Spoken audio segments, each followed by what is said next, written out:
President Trump announced that the U.S. would stop its strikes against the Houthis in Yemen. According to the president, the terror group capitulated and announced their intention to stop attacking ships in the Red Sea. President Trump said the U.S. would honor that statement by halting attacks. But how does this impact the greater war between Israel and the surrounding terror groups? How might this impact U.S. negotiations with Iran? Well, here to discuss this and much more, Congressman Keith Self, a member of the House Foreign Affairs Committee. He represents the 3rd Congressional District of Texas. Congressman Self, welcome back to Washington Watch. Always good to see you. Good to see you, Tony. Thank you. Let's start with this announcement by the Houthis. They're ceasing their attacks on U.S. shipping. As a result, the president says we will not bomb them any further. What do you make of that? Well, it's good news, certainly, for commercial shipping, and I hope that it's all U.S. commercial shipping so they don't have to go around Africa. But you've laid it out here. It's good news for us. We can stop the attacks. I do hope that they are good to their word. President Trump will always pursue peace, and if they are willing to transact business with President Trump, he's willing to stop the bombing. Of course, Israel, they recently just fired at the Tel Aviv airport. So Israel turned around and attacked the biggest port in Yemen. So we have not, that does not solve the Israeli Houthis conflict, and I suspect that will continue because the Houthis are a proxy of Iran. Iran has started to kind of distance themselves from the Houthis. But I suspect their conflict with Israel will continue. According to comments from Secretary of State Marco Rubio today, that our emphasis there in Yemen was about shipping. Was our activity totally unrelated to Israel, or were we kind of working in tandem with Israel? Well, it's two different things. The Houthis were basically, they've stopped shipping. And all the ships have to go around Africa. That's one thing. The Houthis-Israel conflict is entirely Iran-dominated, and they are attacking as a proxy of Iran. So they're two different things, and that's why I think that the Israeli-Houthi conflict will continue. Now, if the Houthis have capitulated, and they mean to stop fighting because Israel is hurting them, they certainly hurt the port last night. If they truly have capitulated, we'll find out in the coming days. I tend to believe that they have capitulated to the U.S. attacks because we were hurting them, make no doubt about it. So were our strikes more lethal than those that Israel was carrying out on Yemen? Well, we were attacking their military capability. Israel just attacked their port. So two different avenues of approach there, and I believe that they probably they're suffering. Their military capability is suffering because of the U.S. attacks. So I think that's probably why they have this pause, this ceasefire. Now, if they truly capitulated, it's one thing, but if they're simply getting a pause from the U.S. so that they can rearm, refit, that's a different matter. All right, let's talk about Iran. The Houthis, as you point out, they're a proxy for Iran. The United States going into its 4th round of discussions over Iran's nuclear capabilities, but at the same time, Iran announcing that they have upgraded their ballistic missiles in that they're able to evade air defense systems. And they've said that if Israel or the United States attack, they will target U.S. installations in the Middle East. Right. They're in the 4th rounds of talk, and President Trump, again, will try for peace with Iran. But one of the tenets of Islam is they are allowed to lie, they are allowed to be deceptive to the West. That is a tenet of Islam. So I believe that we need to trust if we want to go to a 4th round in Oman this weekend. We need to verify. We need to make sure that we continue to monitor what Iran is doing. Actions speak louder than words when it comes to Iran. I just encourage the United States and all of our allies to be very careful dealing with Iran because the Middle East is a dynamic situation right now. Lots going on in the Middle East.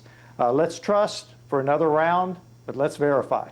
And remember, Tony, President Trump has said he will only accept the total dismantlement of the Iran nuclear program. I was in Israel last week, Congressman, and speaking with a number of Israeli leaders. And there's concern even about the fact that there's negotiations, as you just pointed out. They know that neighborhood quite well. You served over in Israel. You worked alongside the IDF. You know the Middle East, and as you just pointed out, it is a tenet of Islam to be able to deceive. What might the Trump administration? I mean, how long can they go in along with these conversations before the clock runs out and Iran has the capabilities of moving forward? Well, I personally think the clock will run out because when you look at the Iranian priorities, first is regime survival, second is the nuclear program, and third priority to Iran is their support for terrorism. I've already said they're distancing themselves from the Houthis, but they will not give up their nuclear program. I do not think they can give up their nuclear program. The Israelis are so concerned because they've got a certain amount of uranium that is refined to 60%. When you go from 60% to 90%, which is nuclear weapons grade uranium, it's a very short step. That's why the Israelis are so concerned, because they could be there in a week or 2 weeks. It's a very short step. It sounds like 30%, but it's very easily and quickly done. Do the Iranians have the capability of delivering that nuclear material? That's a great question, because any missile has three parts. It has the nuclear warhead, it's material, it's got the warhead mated to the missile, and then it's got the missile itself. You've got the guidance system. So all of that plays together. So they have not tested that. We know they have not tested that, a complete missile setup. And so would they then test something? Or would they go cold turkey, putting together a nuclear missile with a nuclear warhead, guidance system, and missile, and fire it with no testing? That would be, the great question that we don't know. Would they go without testing a complete missile setup? All right, Congressman Keith Self, as you just pointed out, I'm with you. I do not think that they're going to give up their nuclear program. I don't think their religious ideology allows them to do that. And I think also the regime has to hold on to it to maintain power over the Iranian people. So what then are the alternatives? Well, President Trump, one more time, will always go for peace. But I think that he is serious when he says, I will only accept dismantlement of the Iranian nuclear program. What does that mean? I don't know. I know the Israelis would want to attack the Iranian nuclear facilities before they reach the bomb stage, but they also need U.S. support in order to do that. So that is another part of the matrix that we simply don't know how it's going to work out. But I take President Trump at his word as well. He will only accept the dismantlement. So Israel, in the meantime, is expanding its military operations in Gaza, making it very clear that Hamas has to go. It looks like they are on a course to resolve the issue in Gaza and bring this war to a close.